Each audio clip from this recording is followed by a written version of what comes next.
NEET முறைகேடு வழக்கில் விசாரணை அமைப்புகள் ஒத்துழைப்பு தர வேண்டும் என்று நீதிமன்றம் கூறியிருக்கிறது. நீட் முறைகேடு வழக்கில் விசாரணை அமைப்புகள் ஒத்துழைப்பு தர வேண்டும் என்று போலீசாருக்கு உயர்நீதிமன்ற மதுரை கிளை உத்தரவை பிறப்பித்திருக்கிறது. குற்றப்பத்திரிகை தாக்கல் செய்ய சிபிசிஐடி போலீசாருக்கு நீதிமன்ற மதுரை கிளை உத்தரவை பிறப்பித்திருக்கிறது. நீட் முறைகேடு வழக்கில் விசாரணை அமைப்புகள் ஒத்துழைப்பு தர வேண்டும் என்றும் நீதிமன்றம் கூறியுள்ளது.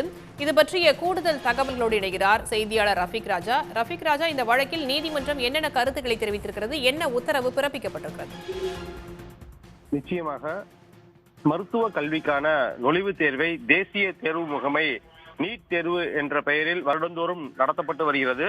இந்த நீட் தேர்வில் பல்வேறு முறைகேடுகள் நடைபெற்றதும் தற்போது வெளிச்சத்திற்கு வந்துள்ளது.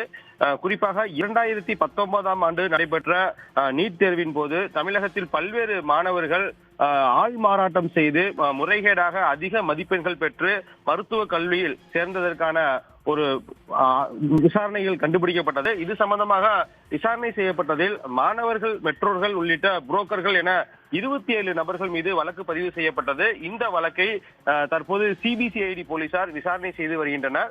இந்த வழக்கில் இதுவரை குற்றப்பத்திரிகையும் தாக்கல் செய்யப்படவில்லை. எனவே இந்த வழக்கில் 27வது குற்றவாளியாக உள்ள சென்னையைச் சேர்ந்த தருண் மோகன் என்பவர் இந்த வழக்கிலிருந்து தன்னை விடுவிக்க கோரிதான் உயர்நீதிமன்ற மதுரை கிளையில் மனு தாக்கல் செய்திருந்தார். இந்த மனு கடந்த 1 மாதம் காலமாக தினந்தோறும் விசாரிக்கப்பட்டு வருகிறது. இந்த வழக்கை நீதிபதி புகழேந்தி என்பவர் தொடர்ந்து விசாரணை செய்து பல்வேறு உத்தரவுகளையும் தேசிய தேர்வு முகமைக்கு பல்வேறு கேள்விகளையும் தொடர்ந்து எழுப்பி வருகிறார். இந்நிலையில் இந்த வழக்கு மீண்டும் இன்று நீதிபதி புகழேந்தி முன்பாக விசாரணைக்கு வந்தது.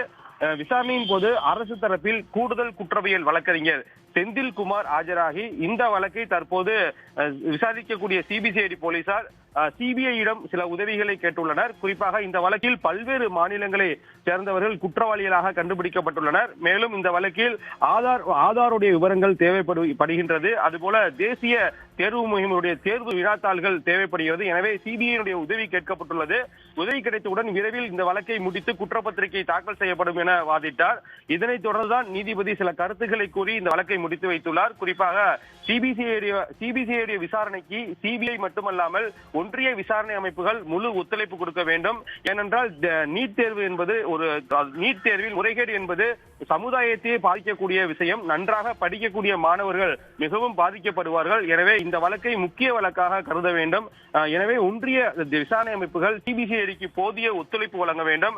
அதே போல தேசிய தேர்வு முகமையும் இந்த வழக்கில் தேவையான ஆவணங்களை கொடுத்து உதவி செய்ய வேண்டும்.